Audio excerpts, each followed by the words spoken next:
RSA, US. My name is Schlichtman, and I'm the Dean of Arts and Sciences at North Park, but I'm also a fellow of the RSA, which stands for the Royal Society for the Encouragement of Arts, Manufacturers, and Commerce. The RSA was founded in 1754 in London and became a Royal Society in 1908 under King Edward VII. Among the Society's members were Benjamin Franklin, Adam Smith, Charles Dickens, Stephen Hawking, and Nelson Mandela, and 29,000 other people. The mission of the RSA is to enrich society through ideas and action. The RSA believes that all human beings have creative capacities that, when understood and supported, can be mobilized to deliver a 21st century enlightenment. Supported by its 29,000 fellows, the RSA fellows share powerful ideas, carry out cutting-edge research, and build networks and opportunities for people to collaborate, helping to create fulfilling lives and flourishing society. That is a quote from the RSA. So this is how the RSA describes itself, but I find this mission statement so interesting because it really connects to the mission statement that we have here at North Park University. The mission of North Park University is, and I quote, to prepare students for lives of significance and service through education in the liberal arts, professional studies, and theology. We have the aspiration to become the leading city-centered Christian university, and as such, we are committed to seeking the welfare of the city we live in, to paraphrase the prophet Jeremiah.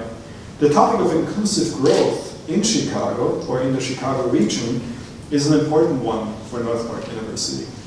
In the fall of 2017, North Park University revamped its entire undergraduate curriculum and schedule to provide students with meaningful student engagement and experiential learning opportunities. On Wednesday afternoons, our students are out and about in the city of Chicago to learn from community leaders and to really get to know the great things this city has to offer, but also to learn about its challenges, such as equity and inclusive growth in Chicago, the topic of tonight's event. It is my great pleasure to introduce to you Calvin Harris, the moderator of tonight's panel discussion. Mr. Harris is a senior outreach planner at the Chicago Metropolitan Agency for Planning, and he's also the RSA ambassador for the Chicago region. And he will introduce our esteemed panelists. Thank you. Thank you, Gregor, and thank you everyone for coming here tonight. Thank you, North Park University and Michael. It's my privilege to be the local RSA ambassador. And there are a few fellows here today. I should have had them wear red blazers or something like that so they could stand out. No, but as Gregor said, it's my pleasure to introduce our esteemed panelists.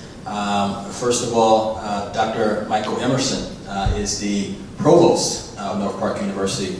He's a sociologist, urban studies expert, author, co-author of 15 books.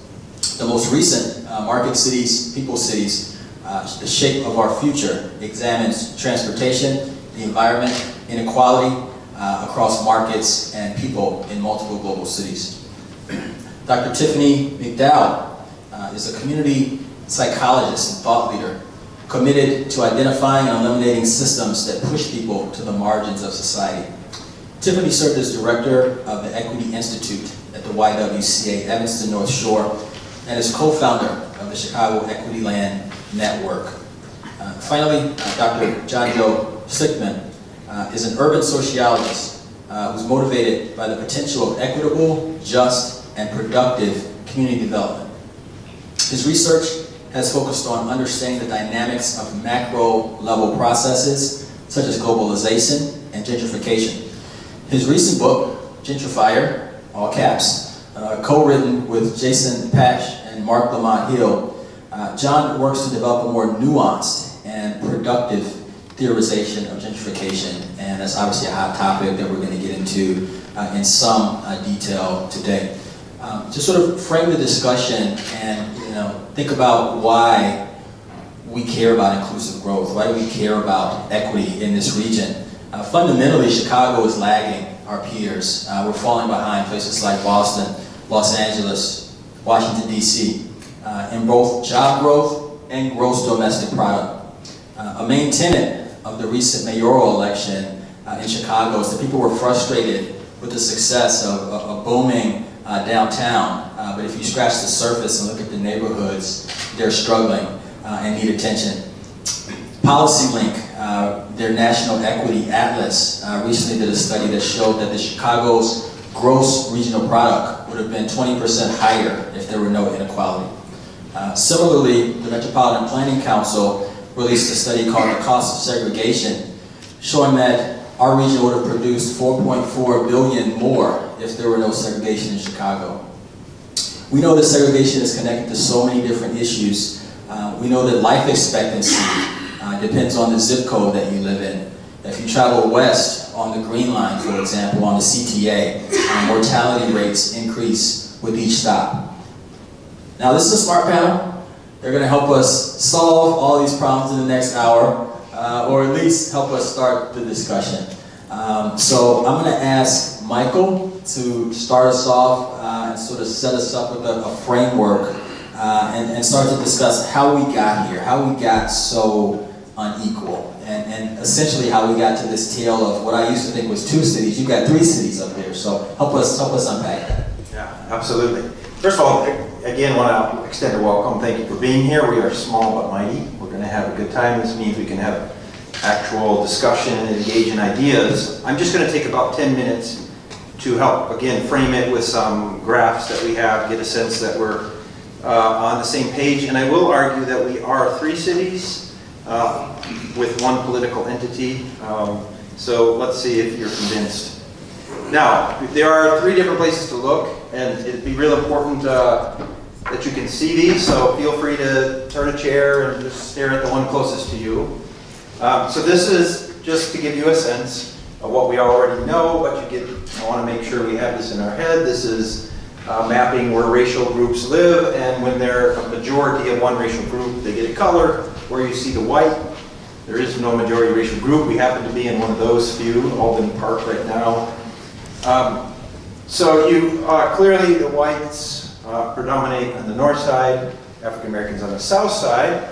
Those are 2 Chicagos, but then there's a 3rd Chicago where we actually alternate with a pattern of Hispanic, Black, Hispanic. And those experiences of living in these different parts are very, very different. So it isn't just race, though, it is also class.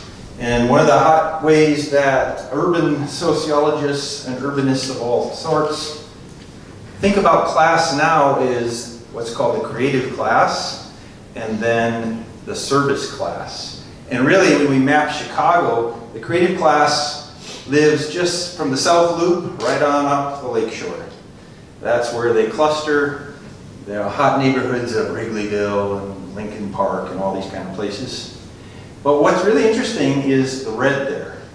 Most of Chicago is what the service class, and what do? They serve the creative class.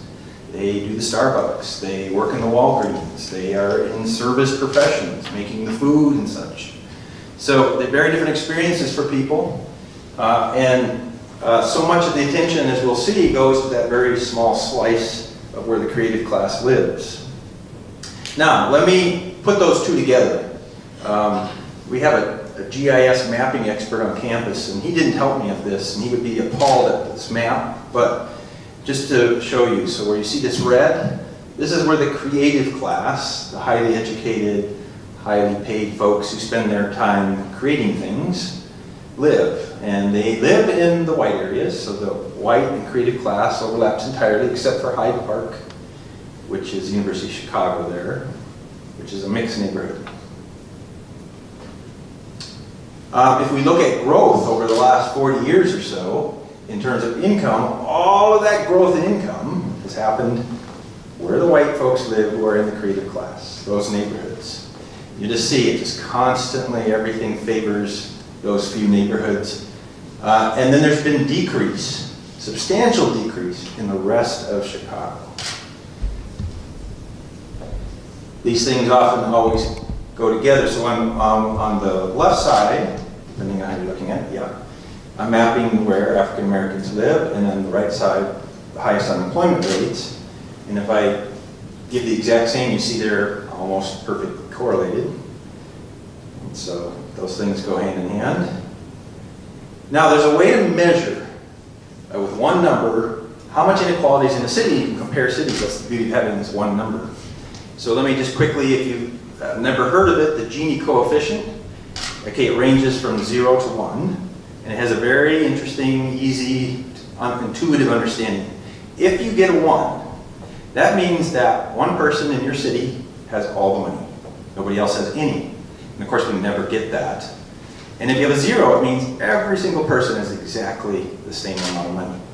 And you never get that either. So we're looking at the difference within somewhere much larger than 0 and much less than 1.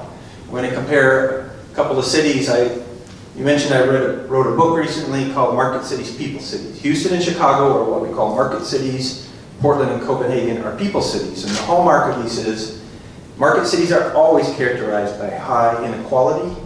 People cities are always characterized by low inequality. So Houston and Chicago, they have this magic number of higher than 0.5, meaning that in these cities, they're actually closer to one person having all the money than they are to having an equal share across the people. Whereas you can see in Portland and Copenhagen, they're much closer to having an equal share across its people. Kind of the magic tipping point is the 0.5. I study mobility quite a bit, and I think that really compounds all the things that we've looked at so far. So I want to show you that. This is an historical map, maybe hard to see, but if you can follow the dotted line there, this was the building of the Dan Ryan. This was the initial proposed site for the Dan Ryan.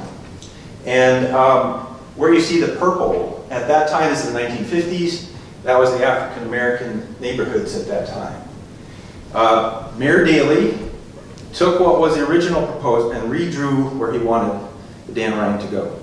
And you'll see the very straight line that was intentionally to keep African Americans on one side and keep the white neighborhoods on the other. It didn't ultimately work, but that was the intent and why the road was switched. Building roads through cities, these massive freeways. I'll show you in a second, but they're not good ideas even though we do them. These, of course, are our main freeways, one from the north, south, a couple in the middle. If you want to go loop around, you have to go to the suburbs. Okay, so the thing about these freeways is they cut through neighborhoods, of course, and they really, truly divide them. Pretty hard to get across these things. They're massive, and these are all here in Chicago. I mean, the size of this, it's astounding, right? So even just, yes, you could walk across, but if you've ever tried it, it's no fun, it's really loud, and it takes time. So over time, we see that even if these were singular communities, they eventually become separate communities. Now, I really want to look at our wonderful transportation system, because our transportation system with the CTA is, compared to most cities in the US, quite advanced. But it mirrors exactly what we say when we have a market city. A market city says the most important thing is the development of economics, jobs, wealth creation. So we have designed the way that we move people around in our public transit, our train system, that everything goes to one place, the very center of the market, right? Our loop, our downtown. Every line, you've got 9 lines. If you think of the red line as 2 separate lines, they all go to the same place. That place that they go to has about 700,000 jobs, the second largest concentration of jobs in the country, just behind Manhattan. And if you go just across the freeway from downtown, you have another 150,000 jobs. UIC, all the medical complex and so on. So you have a massive concentration, which is the hallmark of a market city, and then we design our transportation system to get people there and then take them back home. Okay, the reason, part of what this does, when you combine our freeways and our CTA lines, is it does create 3 Chicago's, 3 separate realities. So the lines where I put are pretty much where we have freeways. And each part of our city gets 3 lines, 3 CTA lines. But they, of course, all go to the same place. And the reason we're 3 separate cities, there's no easy way to get between these. You know, go downtown, switch, ride in a different direction. Now, you can see some of this happening here in terms of race. Where do whites concentrate? In section 1. Where do blacks concentrate? Section 3 of the city. And then we have that Hispanic, Black, Hispanic in section 2. You can also see it in murder rates. You are, it's amazing, you're about, let's see, 7, 8, 9 times more likely to lose your life if you live on the south side or parts of the west side than if you live on the north side. As I'll show you here, notice that our lowest is 5 out of 100,000 or less. Our highest is more than 35 people out of every 100,000. So I can compare those cities I've looked at before. So Chicago, you're much more likely to be murdered than even Houston, but both of those market cities are very different than people cities. People cities have lower crime, they have much lower murder rates. And when you're a market city, you can work as hard as you want to lower the murder rate, but you will never get as low as a people city. Okay, so that the very structure of how you, the fundamental assumptions you make about your city, and I'll talk a little bit more when we're on the panel what I mean between market and people city, but just keep that in mind that murder rates are shaped by the kind of city you design yourself to be. Okay, 4 maps here, and this is actually made by our mapping expert here. So I'll try to explain. I'm going to go here because I can't stand that. First one is just, so when you get into the yellow, it means it's high or dense, depending on which of these graphs we're looking at. So median household income, no surprise. It's in that same area where we keep seeing the creative class and whites concentrated. It's also the same area where all development happens. If you look at where are we building our towers and our condo buildings and everything else, it's all right there. Unemployment rates then are pretty much the opposite in 2 parts of the city, but not in the north part. It's interesting, where does public transit most often used? It's not folks that are poor, it's the creative class. Okay, and it also means the creative class is most likely to not have cars here, not have to pay for a car, because they're able to use the transit. And we'll look in a minute why they use transit more. And that's what this graph is showing. This is a graph that's doing a lot, so let me explain it.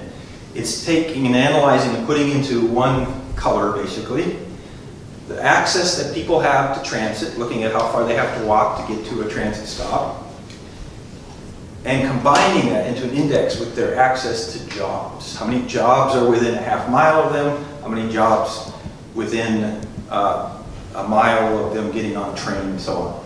So again, no surprise. Who has the most access to transit and jobs? Where is that? Again, it's that line here. The red line going north, the brown line halfway up, some of this. But all in that sector 1 that we say of Chicago.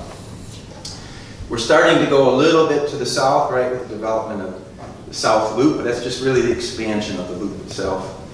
Here you see very low connectivity, very low access to jobs.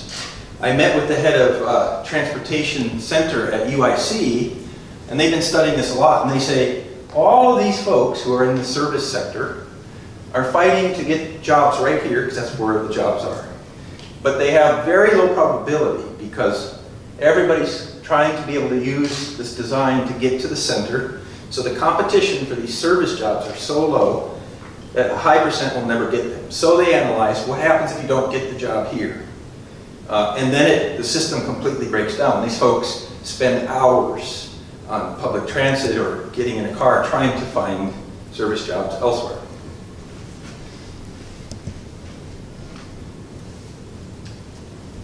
Okay, so one of the things, and this, if you read through discussions that happen online, on blogs and things, you can say, we have a hub system. We have spokes into a hub. But if you're going to have a true hub and spoke system, a wheel, you ought to connect it with rim line. In fact, we ought to have outer rim line and an inner rim line, which is being drawn here.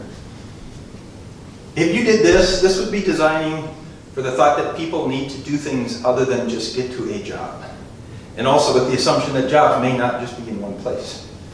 All right, so with these 2 lines, you connect all 9 lines multiple times. You can move anywhere throughout the city.